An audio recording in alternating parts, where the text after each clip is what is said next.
Good afternoon. Welcome to the seminar stage, which is sponsored by Holland. My name is Jim Bartleson, and I'm with the Chicago office of Produce Business.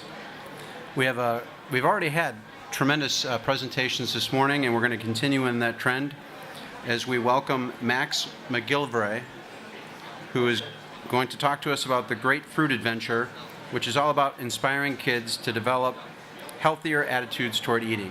I'm excited for this presentation. Max? Jim, thank you. Very much. Hello, everyone. Right, let's just check this is all working. Okay. So, guys, I don't know if you know. Can you hear me on this mic? So, guys, I don't know if you know or been downstairs, but there's a very large Triumph motorbike and a large percentage of France's Pink Lady crop all downstairs. So what is that about? What is the Great Fruit Adventure about? In my day job, I run a recruitment company that specialises in fresh produce, and we've always been very concerned about the ongoing childhood obesity issues and trying to get children excited about fresh produce. And we'll talk about it in a bit more detail a little bit later. But we know there's horrible statistics that in the UK, 6 out of 10 children have no understanding where fresh produce comes from.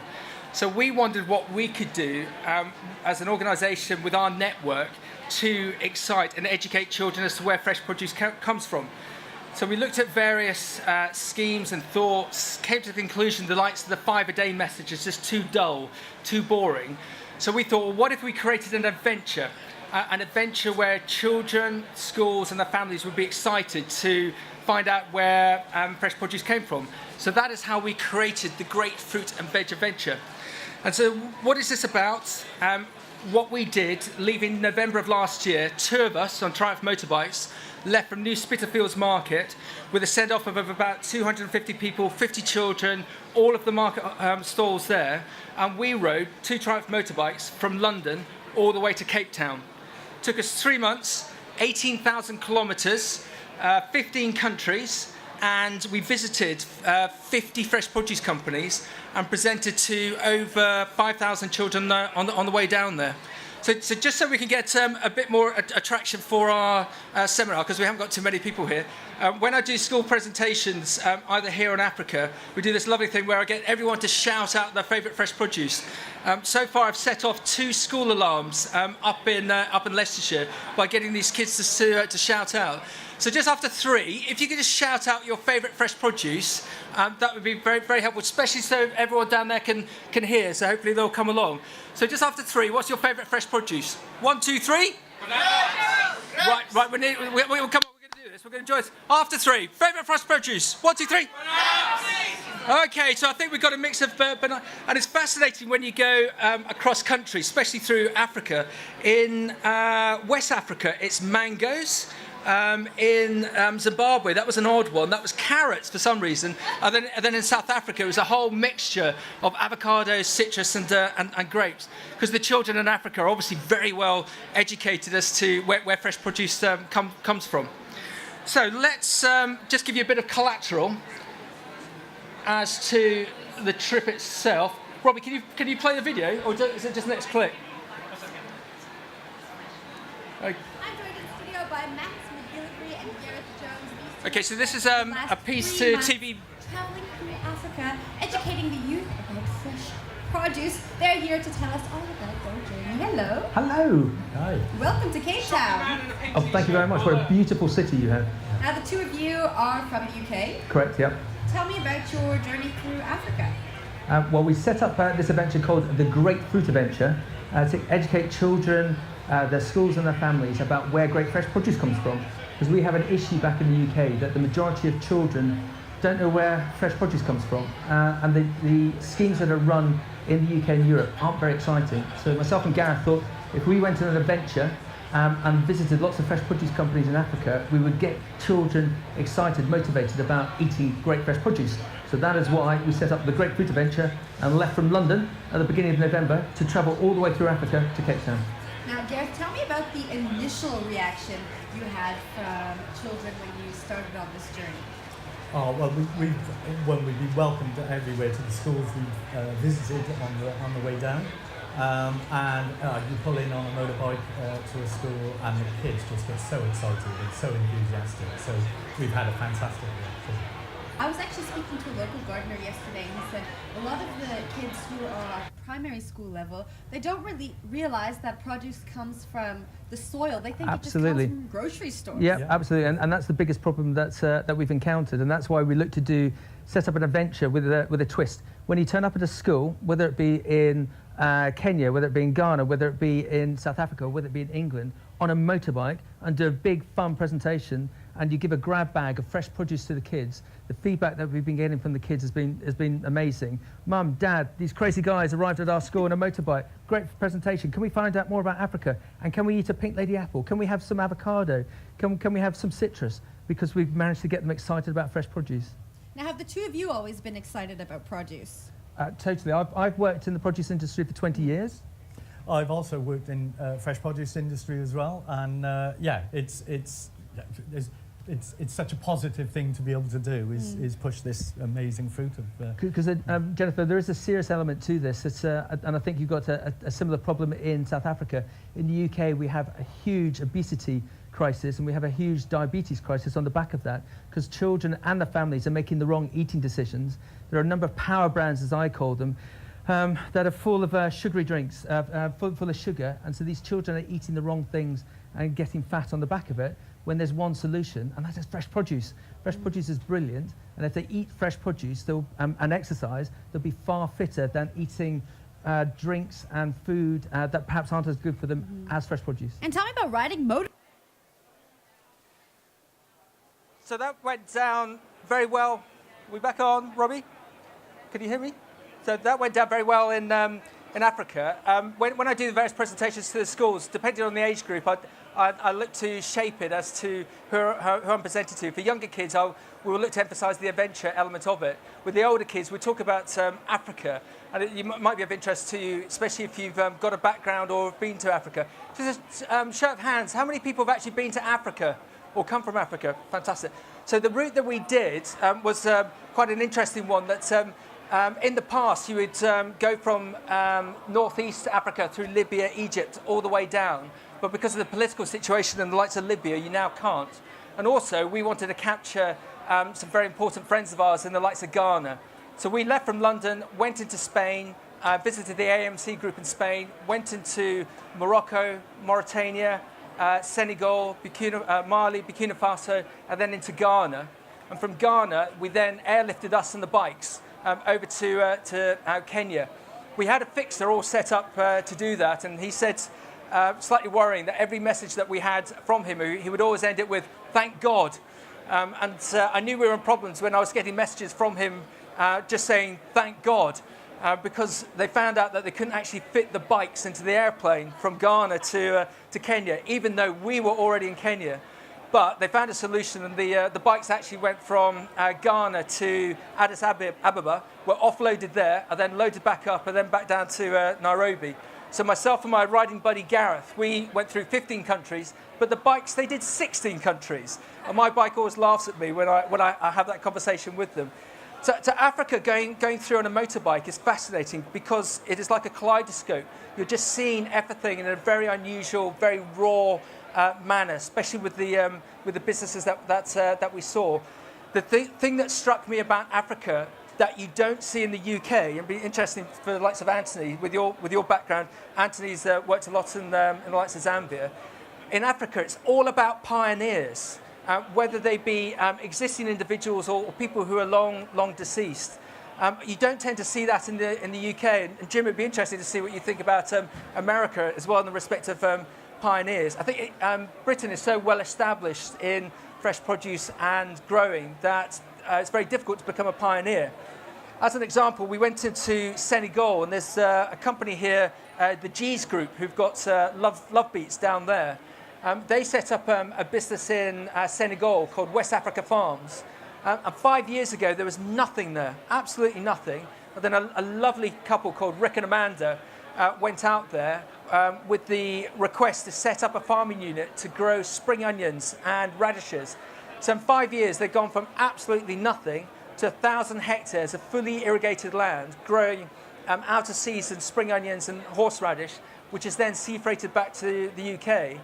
Why I say they're pioneers is that not only did they grow that unit, but they've also grown 3 schools and 2 churches. And they're now looking to double the size of that particular unit. Then you come into the likes of Ghana. I don't think they're here today, but there's an amazing business called Blue Skies. And Blue Skies Produce was set up by Anthony Pyle, MBE, because he's just got an MBE for Services to International Agriculture. And he went out 25 years ago to Ghana to look to make a difference. And him and 15 locals started slicing and dicing fruit and exporting it back to the UK. Today, Ian, you'll know better than I, at peak of season, I think they do 1 million pots a week back to the UK. They're the largest private employer in Ghana, employing 4,500 people, and have now got sites in Brazil, Egypt, South America, maybe looking at Nigeria as well. And it's all about the people, it's all about the culture, and it's all about Anthony. Anthony, as a pioneer, set that up. But then as a last example, I'm going to forget his name, Dr. Heinrich from Westphalia. We were very privileged to be hosted by them in Zanin when we went through South Africa. And this individual, he was a geologist in training. He was German. During the Second World War, he and his family fled. They fled to Africa. He set up a mining business. That failed. So he then looked at horticulture, and he set up a small horticultural business with values. This individual, he passed, as you would say in South Africa, in 1952. But when you were talking to the workers within the Westphalia organisation, it was like he was still there. It was like he was in the room beside you because of the loyalty that they have to him and his values that he set up. So Africa, as you all know, is an inspirational place. It is not without its problems. But having said that, our trip through Africa, we suffered no security issues whatsoever. All we got all the way through was smiles and happiness. And we had some hilarious incidences at traffic lights and on the road of meeting people. Probably the best one in that respect was Zimbabwe. Zimbabwe, when you ride into Zimbabwe, you can see, you can taste, you can feel. It is the land of milk and honey. Then you see what you see, and 300, 400 people strong, deep at cash points and all of the issues that they have, and you realise it was the land of milk and honey. But hopefully it will change. Our hosts in Harare, before we came into country, they said, be very careful with the police. You're going to be stopped by the police. They'll want bribes off you. Pay them the bribes, but keep a receipt so that when you get to the next police checkpoint and they ask for a bribe, you can say, well, this is the bribe amount. This is all I'm prepared to pay. So we got ourselves stacked up with dollars, ready for these bribes. We got through the border from into Zimbabwe, and lo and behold, 5 kilometres down the road, first security checkpoint, and the officer's waving at us to stop from 1/4 of a mile away. As we get closer, he realises that this isn't the normal mopeds that you see on Zimbabwe roads. These are 2 guys dressed up like spacemen because of all the kit that we got in these massive bikes. So he stops us and we pull alongside and he goes, "Where are you going?" Thinking that we're going to say the next town behind him. And we go, "We're going to Cape Town." "Cape Town? No, this cannot be possible. Where have you come from?" Thinking that we said the town behind us. "We have come from London." "You've come from London? You're going to Cape Town? Don't be ridiculous. Go, go." And that happened a dozen times in Zimbabwe. We had no issues whatsoever on country on that basis. The biggest problem we had actually on the road was just the border crossings. All of those that have been to Africa, you will know the bureaucracy that you have to suffer. I was saying to Ian Finlayson earlier of probably the best example we had of getting around a border crossing of when we came into Ghana. We have our own passports and visas, and the bikes, they have a thing called a carnet de passage, which is their own passport, and these have to be rigorously stamped to make sure that you're not going to sell your bike in country and make a profit. So we come into the border crossing, our passports are all fine. I then go to stamp our bikes' passports, and the young security man behind the security mesh said, "Sir, you have a problem. Your passes are wrong. You will have to go back to the country you've come from, back into the capital and you have to get them re-stamped and come back. I said, we can't do that, sir. This is 3 days. This is going to take too long. What can we do to assist? Thinking that I was going to have to pay him some money. And he said, let me ride your motorbike. Okay. So I put my keys under the counter, and he grabbed my keys, and he ran through the security door, went outside, got my helmet, got on the bike. I showed him how to start it, thinking it was going to stop there. But no, he got on the bike and he went. And I thought, oh my God, I've just let a Ghanaian policeman off on a £15,000 bike that doesn't belong to me, belongs to Triumph. How am I going to explain the missing bike and a dead Ghanaian policeman? I'm going to get locked up for life. And then the rest of the border crossing officers came out, and there must have been 30 or 40 of them, because this was the highlight of their day. And I was saying to one of them, my bike, and the young man, oh, do not worry, it's Felix, he's a very good rider, he'll be back. Yeah, but when? No, he'll be... And at that point there was this, and this man came back on this Triumph motorbike, driving it far better than I could, pulled it to a stop right where we started off, said, Max, your bike is fantastic. Let me stamp your paperwork. So we went in, stamped the paperwork, and we were gone. So you don't have to pay bribes in Africa. And just from my view, having done a lot of recruitment in Africa, the likes of Kenya, the issues in Zimbabwe, some issues in South Africa. If we asked a question of a lot of the people that hosted us, if we gave you $5 million and you were going to plant your own farm, but it can't be in the country that we are in currently, where would you plant it? And it was actually very interesting, the response that we got, especially because a lot of South Africans aren't that well travelled. So they would say neighbouring countries to them in the way of the likes of Botswana. But the two countries that seem to have potential for growth and feel like Kenya and Zimbabwe from back in the day are Ghana and Senegal. There seems to be a lot of interest and a lot of potential funds in the way of the World Banks and the Economic Development Council, who are looking to invest very heavily. So if anyone's got any interest in looking to plant a farm, I would definitely recommend having a look at the likes of Senegal and Ghana. So let us get on back on track.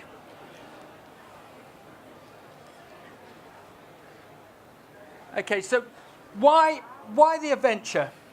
Why did we look to put our life at risk, take 3 months out of a busy schedule, not see my wife and family and my Labrador for 3 months? Why? Because we wanted to make a difference. We wanted to create something that was going to be inspirational to excite kids about fresh produce.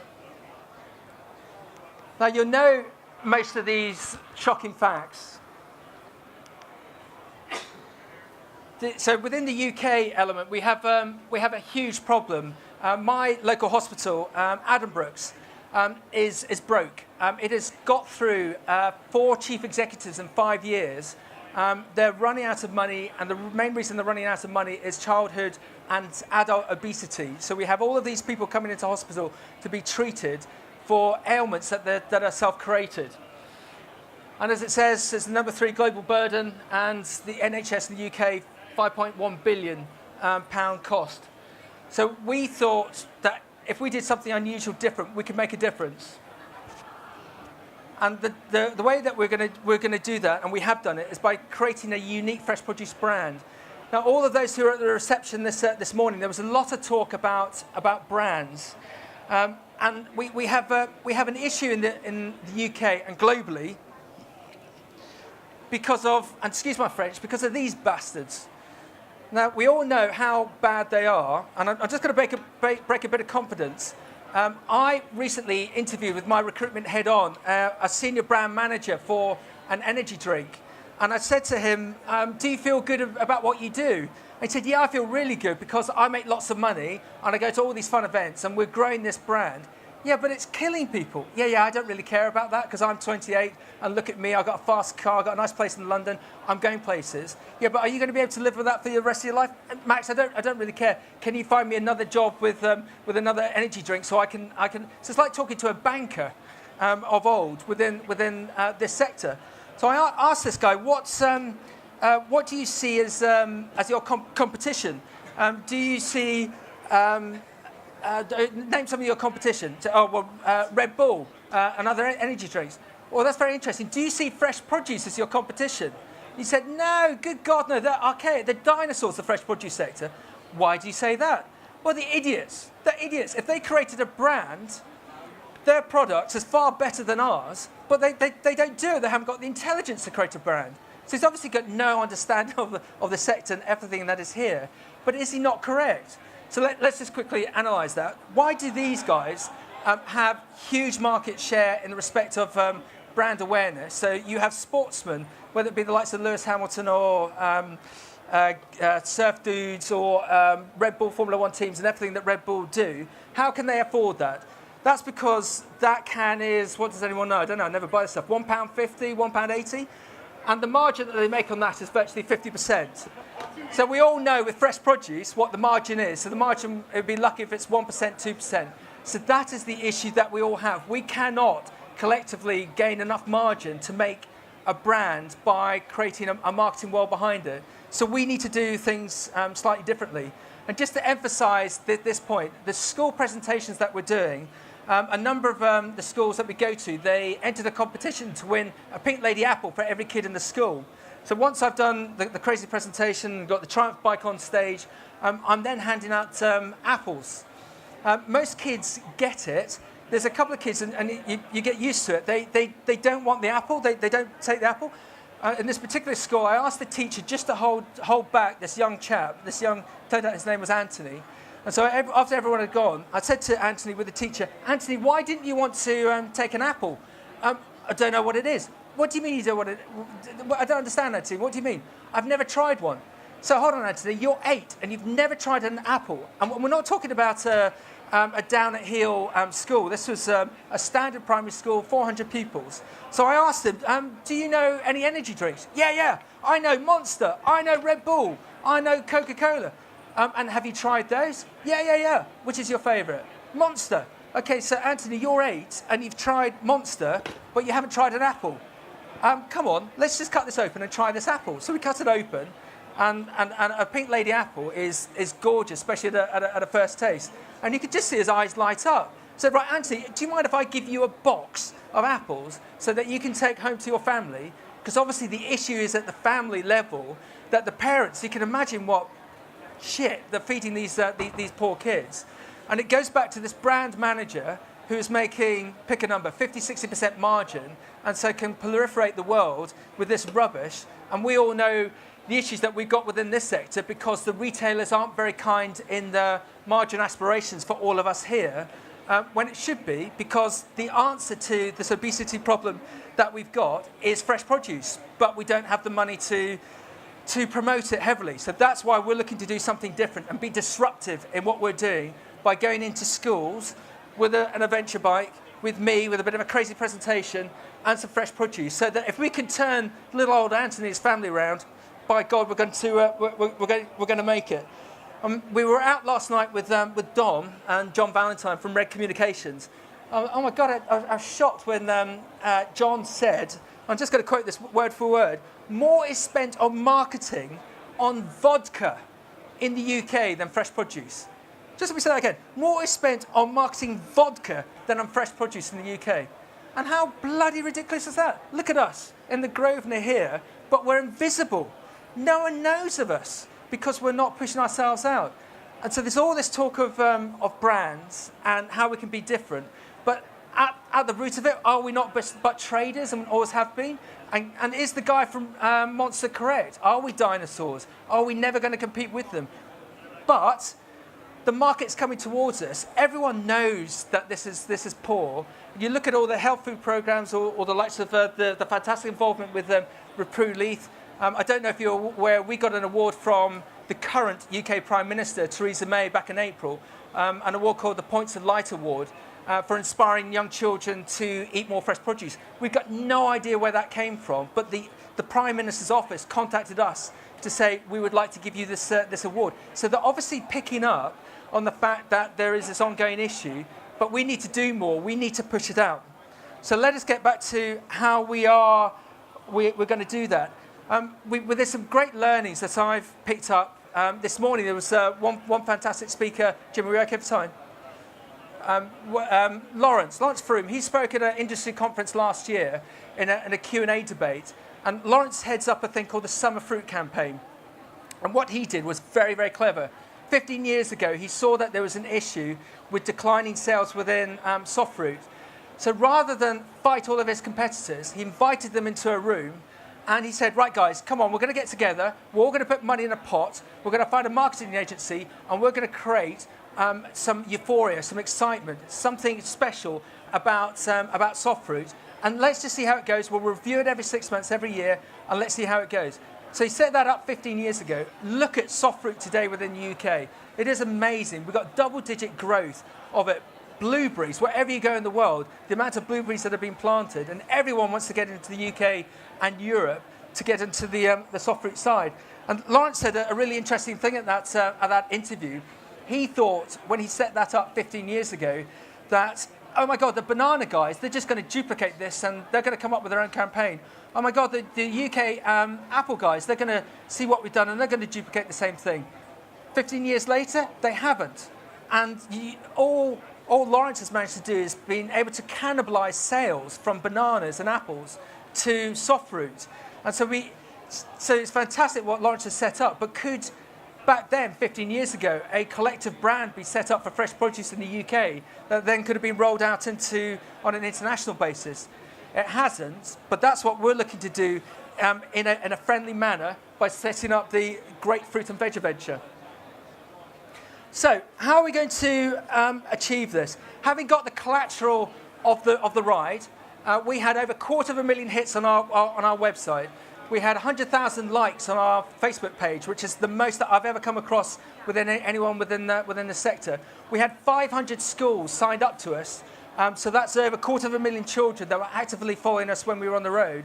And we have a database of over 28,000 schools in the UK. So we've got the collateral, we've got the foundation. We're now going to push forward with the brand that we created, being the Great Fruit and Veg Adventure.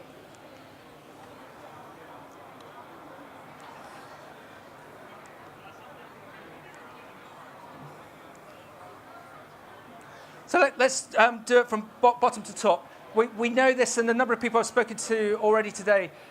Less than 50% of teenagers eat fruits and veg daily because of that stuff and the marketing that they create.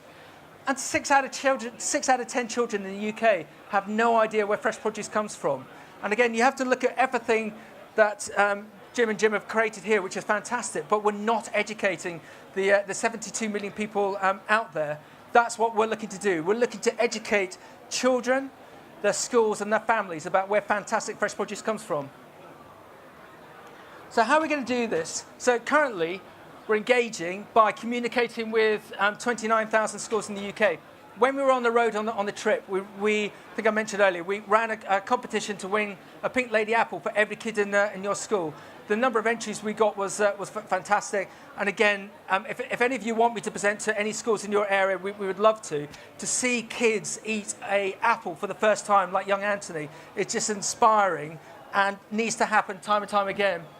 Competitions. We're doing a current school tour. We've done about half a dozen schools since we've been back. We've got another dozen schools that we're doing up and down the breadth of the country. We're presenting at both car fests. So this is an initiative set up by Chris Evans. We are also presenting at East of England Showground at a big school festival that they have. At the end of June, they have 5,000 kids from the urban area around Peterborough and Cambridgeshire coming in. And we're doing a theatre display there, trying to get all 5,000 kids presented to about fresh produce and about Africa, especially South Africa, and where fresh produce comes from. Social media side, it is very hot. It was one of the conversations that this morning that we all need to be more in touch with influencers and bloggers about fresh produce. So we're in contact with all of them as well. And recipe development. It's fascinating for those on Facebook. There's some amazing videos from, and Jim, you might know who it is, from an American firm where they have a style of filming from above, a chef, And there's a video that I talk about where they have a slightly speeded up animation of a jacket potato that's just come out of the oven. They split it, they put cheese, bacon and lettuce on it. And that's on Facebook, and it went live about 6 months ago. And it's had 220 million views on Facebook. So why can't we do the same? Why can't we do the same? And that's what we're looking to do. We're looking to find specific companies in the UK and overseas, in the likes of South Africa, and film their fantastic fresh produce so we can educate children how to use fresh produce and also where it comes from, more importantly. So the partnerships, we would not have got to where we've got to today if it wasn't partners, sponsors that have aligned themselves to us because they understand the message that we have looked to develop, that we've looked to create. All of them have been fantastic. I need to particularly mention the likes of the FSA, Fruit South Africa. Clayton, could you just stand up for me? We got a representative all the way from Cape Town. Clayton, very kindly, you can sit down now. When we pushed out the marketing about the Great Fruit and Veg Venture, Clayton very kindly came to us to say, this looks very interesting, need a bit more information. But we may be able to do something with you in South Africa. So I very cheekily said to Clayton, could you look to host us through South Africa so that make sure we're seeing the best of the best in South Africa? And so we're very blessed that the FSA did that. So we saw the best of avocados, grapes, apples, citrus, and it was just joyous to be passed from farmer, grower, all the way through. So we owe a big debt of gratitude to all of those individuals that helped us. But we want more.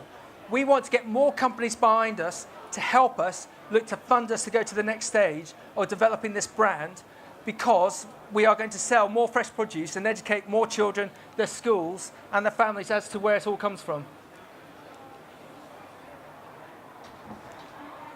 So our plans. How are we going to do this? If we're up against these monsters, how are we going to make a difference with a lowly advertising marketing spend? Well, we're going to be different. Again, at the presentation, the delegate breakfast this morning, there was a lot of talk about social media. And yes, social media is imperative, has its place. But I'll go back to Anthony and the apple again. We need to get these little people and teachers to taste fantastic fresh produce. We're setting up a range of adventure books. We're going to do a line of the Great Fruit and Veg adventure books, one for apples, one for grape, one for citrus, one for herbs. We'll see what comes along. We're going to set up this series because we have established that there's a huge gap in the UK in the national curriculum for the education of fresh produce.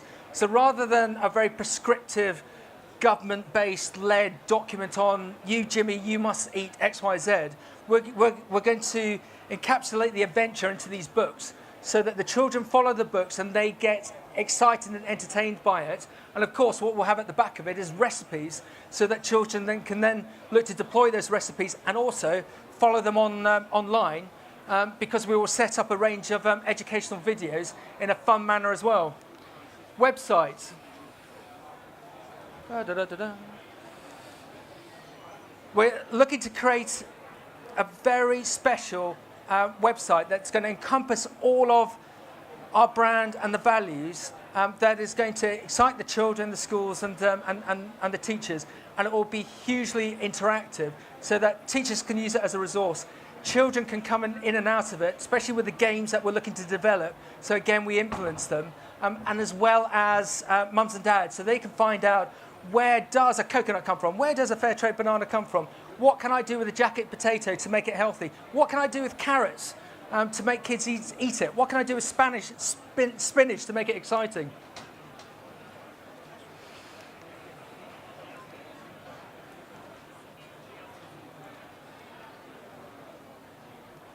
Okay, the next one when it comes on is theatre tour. Thank you. It's very well and good us going and doing schools, but there's an issue with the schools that they tend to only have 300, 400 people, kids in them at any one time. I don't know if you as younger individuals, when you're at school, if you once a year got taken to a large theatre with other schools to see a presentation about something. But what we're looking to set up in early 2018 is a full theatre tour, initially in the UK. So all these, every county area tends to have a large theatre that can sit 1,000 to 1,500 people, and they're empty on Tuesday afternoons, Thursday afternoons. So we will look to send out the message 3 months, 6 months before we get into a particular area that the Great Fruit and Veg Adventure is coming, and create a level of excitement. So the schools are booking up. They can get funding to take the children to the theatres, and then we will have a fantastic, fun, hilarious, educational 1 hour theatre presentation about the Great Fruit and Veg Adventure. We've got so many stories we can tell about the, our stories on the road. We're going to get teachers coming up to be dressed as avocados. We're going to get other kids having fights with food. We're going to do lots of interactive stuff so that kids enjoy it and then subliminally get the message about fruit and veg. And on the way out, what are they going to get? They're going to get a grab bag of fruit and veg. So they're going to be excited about the presentation, and then they're going to eat this fruit and veg, and they're going to go home to mum and dad and say, amazing talk that we saw. Can I try an avocado? Can we buy some more apples? And what we're also hoping to do is to get sports stars involved. Sports stars always want to be associated with a healthy living element. And if we got 1,500 kids on a regular basis, every 10 days, up and down the country, you would assume, you would hope that sports stars would love to be associated with what we're looking to create and come on stage and influence those children. That is rubbish, that is fantastic, eat more of that, don't touch this. So that's what we're looking to do with the theatre tour, and we would love to then duplicate it. Jim, we would love to come to the States with it. We'd love to go to Australia with it. There was someone talking on the panel this morning from Dubai. We'd love to go to Dubai. We'd love to go back to South Africa to look to set that up. In Ghana, not just Ghana, in the whole of Africa, there's a huge issue with urbanisation. Children see that working on the land is bad. It's the lifestyle of a peasant. I don't want to be a peasant. I want to go off to the city. If I go off to the city, I will become an accountant. I will become a doctor. So they have this view that they mustn't work on the land. They go into the city. Do they become a doctor? Do they become an accountant? No. They become taxi drivers and prostitutes at the worst case. In Ghana, we got highly educated by Blue Skies. Blue Skies saw this issue 3 years ago, and they set up a farm school competition in that 50 kilometres around their main sites near Accra. They send out to the larger schools a pack, and in that pack is seed, fertiliser and tools so that they can grow fruit and veg. So the children look to plant that in the school grounds because luckily most of them have enough land. The results for Ghana and Blue Skies has been phenomenal. One element of it is that they've seen the attendance rate spike because the children want to come in every day and see how high their maize has grown, see how high the carrots have grown. The schools are selling the fresh produce in the local villages, which is then paying for all the books and pens for the school. Fantastic. We met some amazing inspirational teachers who'd never farmed before and who've now taken on 5 acres, 10 hectares of land and growing their own product and gaining more income, which allows them to do what they love being a teacher, but being able to sell the produce to allow them to sort of subsidise being a teacher. And also the elders, the village elders, are now coming into school and showing the teachers and the kids how to grow fresh produce so they're not losing that ability. So that was set up in Ghana by Blue Skies. It's got the backing of the Waitrose Foundation and also the Dutch retailer Albert Heijn. When we went into East Africa and South Africa, the schools that we saw, we mentioned to them about this competition, and me being very, very optimistic, and I say, well, if we set it up, and we set up a farm school competition, and we got you the seed, the fertiliser and the tools for free, and you then posted up pictures online onto a website so that you could see how your country was doing in the farm school competition, and you could then talk to kids in England or kids in Ghana or kids in America about their farm school competition. Would that be of interest?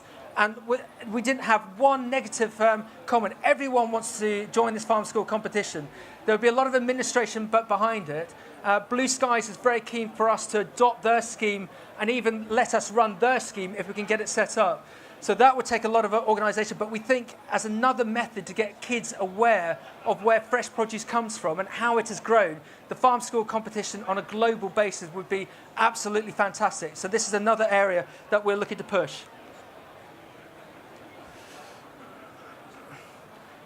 So why do we need you to get involved with us? Jim's very kindly allowed us to come with our motorbike again and to allow us to talk. We have got big plans, as you see. We've got some fantastic backing from the sector already, but we need to create momentum for this brand that's going to be a benefit to everyone, to educate children, and to ultimately sell more fresh produce. So we would love you to partner with us. There's obviously strength in numbers, so we need to collaborate, and we would love to front that up. We would love to push this message out, not just in the UK, but internationally, about how good, fantastic fresh produce is. What are the benefits? You can use this in a number of manners, whether it be for your corporate social responsibility needs, the recognition of being aligned to the Great Fruit and Veg Adventure, and also we're going to assist you to sell more fresh produce. Success. We all are in business. We all want to know what the return of investment is. What does success look like? So being short and pithy, we believe that our success will be UK and international children enjoying more fresh produce. Retail, food service, we're going to see a lift in fresh produce sales and present a healthy store in line. Just as an example, there's, for those of you that aren't aware, there's a business in the UK called Greggs. And Greggs, they have 2,200 units, and they sell pasties and bread and cream cakes. And they're getting a lot of positive pressure at the moment from government that you've got to have a fresh produce offering. But everyone, there isn't a collective fresh produce offering that we can give them. So we would love it. We think it'd be fantastic if the likes of Greggs or WH Smith or other examples, there was a stand of the Great Fruit and Veg Adventure with all of the products from fresh produce that we're helping to represent, so that we can push that out, so that when someone is buying a pasty, instead of buying a packet of crisps, they're also taking up an apple or a banana or a kiwi fruit. We think that there'd be a huge amount of mileage in that because the market is coming towards us. And it goes without saying, with the likes of the issues that we have in our health system, for us to be able to present the fresh produce offering so that we can get this obesity level down, the diabetes down, and influence children now so we don't have that issue ongoing, is the way forward. And ultimately, as I say, to see this decline in obesity. So everyone, that's what success looks like. We would love to have your interest and to get you involved in what we've already started and what we're looking to create for the future. You can talk to myself, you can talk to my colleague Viri. And just before I wrap up, because I think Jim was keen to see if there were any questions of what we've done, I just need to say a few thank yous. So no particular order. Viri's managed to encapsulate all of the stuff that goes off in my head when I'm going through Zimbabwe at 90 kilometers an hour. Viri, I've got this mad idea. What about doing this? What about doing that? And what you've seen is where we are today as to where we think we can create success. I'd have to thank Clayton and all of the team at Fruit South Africa again. I'm duty bound to say that because when we started this adventure, we didn't get any support, very little support from the UK side of things, because I don't think they thought we were serious. I think they think this might have been some form of midlife crisis, but hopefully you can see by what we've done, what we've achieved, we're deadly serious about where we are and where we're looking to go to next. And then I've got to thank Jim and the team here at the London Produce Show. They very kindly allowed us to have the bikes here last year, and without having that initial foundation, we wouldn't have got the credibility to be able to get free bikes from Triumph. All these amazing sponsors that we've managed to garner. So, Jim, thank you very much for taking a punt on us. Our pleasure. And being part of our adventure and where we've got to. So if you've got any questions or you want to find out more, you can't miss this. Very big, large motorbike downstairs. We've already had Mary Berry on the back of it. We've had a policewoman. We couldn't get Jim Prevor on it because Mary Berry pushed him out of the way to go on it. So if you want to find out more about the mechanics of the trip, you can come down and see us. So over to Jim to see if you have any questions or... Let's show a round of applause for Max for his inspiring story. Thank you. And we do have time for questions. So, Questions? So I've got one to start the conversation. Max, your presentation was excellent, inspiring. As you reflect back on the adventure to date, how has it changed you? I have to go back to what I said earlier, that I'm very fortunate in that my day job, I run a recruitment business in international fresh produce. I've always tried to ask my clients that when we pick up a new role in Kenya or South Africa, could you fly us out so I can look at your business? And they say, no, Max, we'll just do it by Skype. And to actually go out in this hugely unique manner and go from farm to farm over 18,000 kilometers, you know this, but you sometimes you need someone like me to tell you. The sector that we're in is awe-inspiring, and the people, the individuals within it are awe-inspiring. The amount of time, dedication, risk that everyone puts into the sector is awe-inspiring. So I think it's just the passion. This is beautiful. Fresh produce is beautiful. When Clayton and I were in the Hex River Valley, there's quite an emotional moment that you know how with South Africans, when you sit at a table with them for a meal, you all hold hands and they will bless the food. And the first time I did it was in Senegal. There was the West Africa Farms. There's a couple of South African contractors there, and they requested if they could do it because hold hands, because that's what they. So I was holding the hand of this South African. I'm feeling a bit nervous about it, and I held his hand too tight. And so when the prayer was made, he was like, "Get off my hand," because I'd squeezed his hand too tightly. When we were in the Hex River Valley, there was. Good afternoon, ladies and gentlemen. I hope you're all having a fabulous day. Just an update on the latest seminars that are soon to take place. First of all, up on the balcony in the Lutyens, we have Bruley, CB no less, patron of the Children's Food Trust. She'll be presenting a seminar called How to Encourage Children to Eat Fresh Produce. Again, really important stuff. And over in the chef's demonstration area on top of the rink bar, very exciting, Ellie Wentworth of MasterChef fame, 2016 finalist. She's also the junior sous chef at Michelin star Lookham Park. She will be here doing a chef's demonstration at 1:30 as well. She's here sponsored by Pro Columbia. Okay, I think we're back on. So we're in the Hex River Valley, and I was looking at this grape, and this grape, it was so fortuitous the time of the year that we went. So this grape was about to be picked, and I was holding it, and then this farmer, Eugene, held my hand, and with his other hand, he put the hand on the grape. And so we had this virtuous circle, and he said to me, "Max, we grow sunshine. Please take that to wherever you go. We grow sunshine." That doesn't grow sunshine. That grows sunshine. And we don't. Last week I was very lucky to see a major new pack house up in Huntington, and this company had spent £30 million on this amazing pack house packing grape and flowers, and to see the level of detail that goes into the flowers and the grape. And I said to the MD who showed me around, "This is fantastic, but no one knows of it." "I know, Max, I don't know how we can get the message out." So I'm duty bound to say we can get that message out. So Jim, sorry, it's a bit of a waffly answer, but it was the people. Thank you. We have time for one more question. Anybody? Here we go. Hi Max, I really enjoyed your presentation. I was just wondering if you had any other potential plans for the future, maybe for a similar trip around maybe Latin America or Asia or anything like that. Well done. When I do motorbike shows, they always ask, well, how did you get hold of Triumph? Because it's so difficult to get. We got given the motorbikes by Triumph. Triumph just think there's a unique, this healthy eating side.